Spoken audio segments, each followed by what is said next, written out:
সুপ্রিয় শিক্ষার্থীবৃন্দ, আশা করি তোমরা সকলেই ভালো আছো। আজকে তোমাদের সাথে আমি সলভ করব হচ্ছে সিলেট বোর্ড 2025। আর সিলেট বোর্ড 2025 সলভ করতে তোমাদের মাত্র দুইটা রুলস লাগবে। প্রথমে দুইটা রুলস আলোচনা করব, তারপরে আমরা পুরো বোর্ডটাকে সুন্দরভাবে সলভ করব। ঠিক আছে, তাহলে চলো আগে সেই দুইটা রুল দেখে আসি। কি সেই দুইটা রুল? এইখানে দেখো, আমি মাত্র দুইটা রুল দিয়েছি। একটা হচ্ছে তোমার একটু খেয়াল করো, একটা হচ্ছে সিম্পল প্রেজেন্ট টেন্স, যেটা অ্যাজ ইউজুয়াল আমি তোমাদেরকে বলে থাকি যে প্রেজেন্ট ছাড়া কোনো উপায় নাই। সিম্পল প্রেজেন্ট টেন্সে আমরা অ্যাক্টিভে ভার্বের এই তিনটা ফর্ম দেখতে পাই। এক, প্রেজেন্ট ফর্ম ব্যবহার করি। দুই, ভার্বের সাথে এস বা ইএস দিই। তোমরা জানো কখন এস বা ইএস দিই? যখন subject third person singular number হয়, তখন আমরা এর সাথে ভার্বের সাথে এস বা ইএস দেই। আর যদি আমরা সেটাকে নেগেটিভ ফর্মে লিখি, তখন কি হবে দেখো, ডোন্ট অথবা ডাজন্ট। ডোন্ট এবং ডাজন্টের পরে ভার্বের কি দিতে হয়? বেস ফর্ম ইউজ করতে হয়, এটা তোমরা জানো। ঠিক আছে, আর যদি আমরা প্যাসিভের কথা চিন্তা করি, সিম্পল প্রেজেন্ট টেন্সে হেল্পিং ভার্ব দিতে হবে এম, ইজ, আর। সেই সাথে এগুলোর পরে তোমাকে ব্যবহার করতে হবে ভার্বের পাস্ট পার্টিসিপল ফর্ম রূপে V3 ইউজ করতে হবে। তাহলে রুল 1 কিন্তু শেষ। এবার আসো রুল 2তে যাব, past continuous tense. Very simple. তোমরা জানো অ্যাক্টিভের ক্ষেত্রে আমরা হেল্পিং ভার্ব ব্যবহার করি এম, ইজ, আর। ঠিক আছে, এবং তোমরা আই বিলিভ যে তোমরা জানো কখন এম, কখন ইজ, কখন আর হবে। আয়ের সাথে ব্যবহার করবা এম, হি, শি, ইট অথবা সিঙ্গুলার নাউনের সাথে ব্যবহার করবা হচ্ছে ইজ, আর বাকি সব ক্ষেত্রে ব্যবহার করবা হচ্ছে আর। এবং এগুলোর পরে কিন্তু ভার্বের বেস ফর্মের সাথে কি দিবা? আইএনজি যুক্ত করবা। প্যাসিভের ক্ষেত্রে যদি আমরা একটু চিন্তা করি, দেখো প্যাসিভের ক্ষেত্রে কি হবে? হেল্পিং ভার্ব এম, ইজ, আর, এটা তো থাকবেই, তার সাথে অতিরিক্ত একটা ভার্ব নিয়ে আসতে হবে, সেটা হলো কি? বেইং। এবং এরপরে তোমরা V3 ব্যবহার করবা। সো এইটা হলো রুল নাম্বার 2। আর এই দুইটা নিয়মের প্রয়োগ ঘটিয়েই আমরা সিলেট বোর্ডের পুরো প্রশ্নটা সলভ করব। তাহলে চলো আমরা বোর্ডের কোশ্চেনটা দেখে নিই। এই হচ্ছে আমাদের কোশ্চেনটা, আমরা এটাকে একদম বুঝে বুঝে সলভ করার চেষ্টা করব। দেখো কি বলা হয়েছে, যে ফেস্টিভ্যালস মানে তোমাদের আমি একটা কথা প্রায়শই বলি, ইনফ্যাক্ট যখনই আমি কোনো ভার্ব সলভ করি তখনই বলি যে তুমি প্যাসেজটা সুন্দর করে পড়ে দেখবা যে এটা কী ধরনের টপিকস নিয়ে কথা বলেছে। ইন জেনারেল নাকি স্পেসিফিক ইন দ্য পাস্ট। যদি স্পেসিফিক ইন দ্য পাস্ট কোনো জিনিস থাকে তাহলে সেটা লিখবে পাস্টে, আর যদি ইন জেনারেল হয় তাহলে সেটা তোমরা সলভ করবা হলো প্রেজেন্ট টেন্সে সলভ করার চেষ্টা করবা। তাহলে দেখো এখানে কথা বলছে কি নিয়ে? ফেস্টিভ্যালস নিয়ে। ফেস্টিভ্যালস মানে কি? উৎসব। Dash common to all societies and cultures. তার মানে ফেস্টিভ্যালস কিন্তু সব সমাজে, সব সংস্কৃতিতে একটা সাধারণ ঘটনা, সাধারণ জিনিস। এটা একটা জেনারেল টপিকস, তাই আমরা প্রেজেন্টে লিখবো। এখন খেয়াল করো তো, এখানে আমাকে ব্যবহার করতে হবে কি? বি ভার্ব দিয়ে দিয়েছে। এখন আমাদের খেয়াল করতে হবে সাবজেক্টের ক্ষেত্রে। এখানে সাবজেক্টের দেওয়া আছে ফেস্টিভ্যালস, এটা একটা প্লুরাল সাবজেক্ট। তো প্লুরাল সাবজেক্ট যদি হয়, প্রেজেন্ট সিম্পলে যদি লিখি, তাহলে বির আমরা এই ফেস্টিভ্যালসের সাথে প্লুরাল ফর্মটা ব্যবহার করব, এবং সেই প্লুরাল ফর্মটা হচ্ছে কি? আর। খেয়াল করো, আর। তাহলে festivals are common to all societies and cultures. Okay. With the change of social and economic structures, অর্থাৎ সামাজিক এবং অর্থনৈতিক এই যে গঠনের পরিবর্তনের সাথে সাথে the natures of festivals also dash। এখানে খেয়াল করো তো যে এই পুরোটুকু হচ্ছে আমাদের সাবজেক্ট। সেই সাবজেক্টের মধ্যে আমাদের হেড ওয়ার্ডটা হচ্ছে তোমার নেচার। খেয়াল করো, এই নেচার হচ্ছে আমাদের হেড ওয়ার্ড। এটা হচ্ছে তোমার third person singular number. Third person singular number, তার মানে কি আমাদের ভার্বটা হতে হবে কি? সিঙ্গুলার হতে হবে। তাহলে দেখো ভার্বটা দেওয়া আছে চেঞ্জ, ওইটা যেহেতু থার্ড পারসন সিঙ্গুলার নাম্বার, তাই আমরা চেঞ্জের সাথে কি করব? যখন আনসারটা লিখবো, কি লিখবো দেখো? চেঞ্জেস। কারণ ভার্বের সাথে তোমাকে কি দিতে হবে? এস দিতে হবে, এবং এটা একটা অ্যাক্টিভ বাক্য। খেয়াল করো, বাট সাম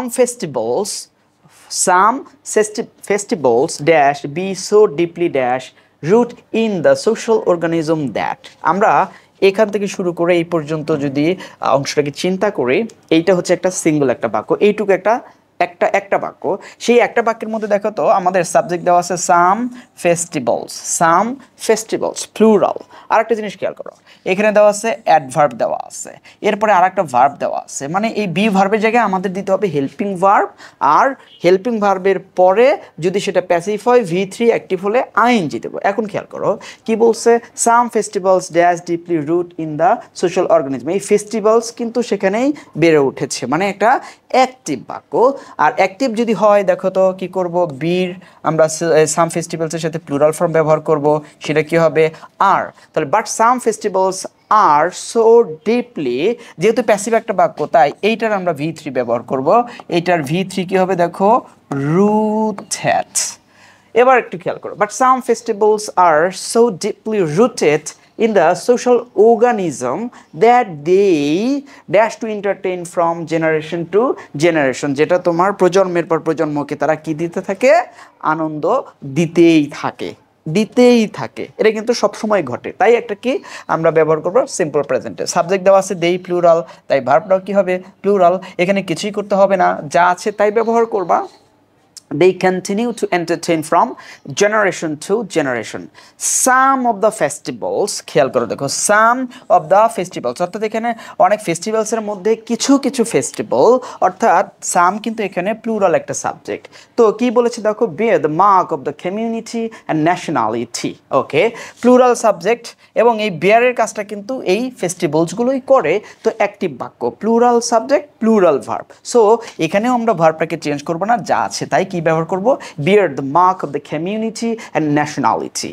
এরপরে কি বলছে, some dash the stamp of religion and again some dash the impressions of politics। এখানেও কিন্তু দেখো some কিন্তু একটা প্লুরাল সাবজেক্ট, তাই এটার প্লুরাল ভার্ব কি হবে, হ্যাভ এর প্লুরাল ভার্ব হ্যাভ নিজেই। সো এটাও চেঞ্জ করবো না, যা আছে তাই ব্যবহার করব। again some dash the impressions of politics, এখানেও কিন্তু some কি হয়েছে দেখো, some এটাও একটা প্লুরাল সাবজেক্ট। সো এখানে আমরা কি ব্যবহার করব, প্লুরাল ভার্বটা ব্যবহার করব, দ্যাট ইজ আমরা এখানে এটা চেঞ্জ করব না, যা আছে তাই লিখব। bear the impressions of politics, the festivals, খেয়াল করো, the festivals which get started in the primitive society, কি বলেছে, entertaining on prayer for gods। দেখো দ্য ফেস্টিভ্যালস এটা একটা সাবজেক্ট, এইটার সাথে একটা রিলেটিভ প্রোনাউন ব্যবহার করছে হুইচ, অর্থাৎ এই ফেস্টিভ্যালসগুলোকে বোঝাচ্ছে, ঠিক আছে।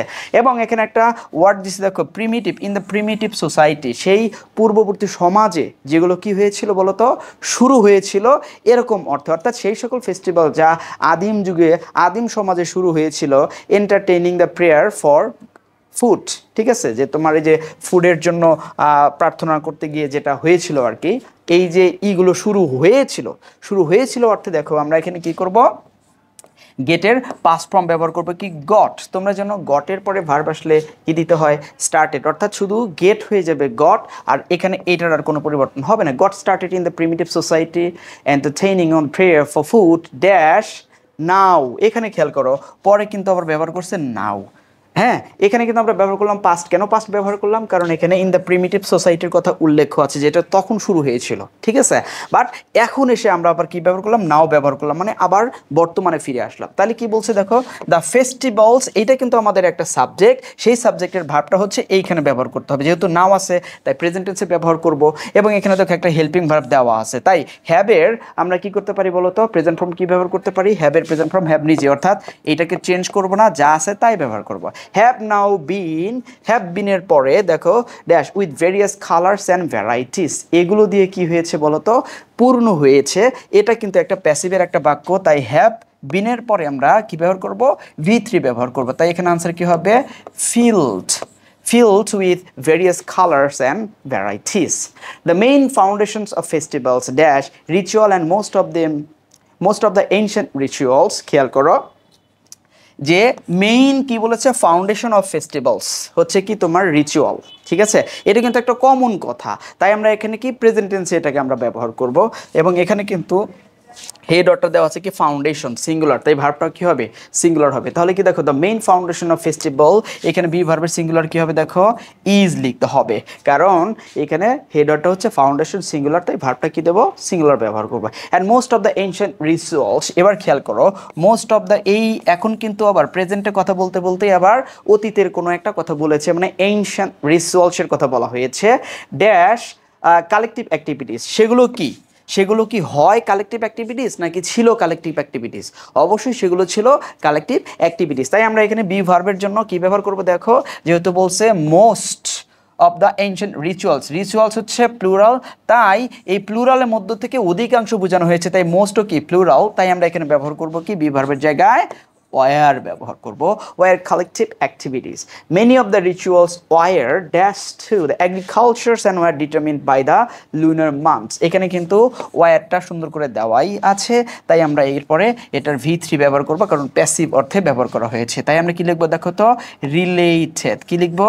রিলেটেড। ঠিক আছে, আশা করি তোমরা বুঝতে পেরেছো, এবং তোমরা পুরোটুকু যদি খেয়াল করো তোমাদের এই দুইটা টেন্সই কি করা হয়েছে, প্রয়োগ করা হয়েছে।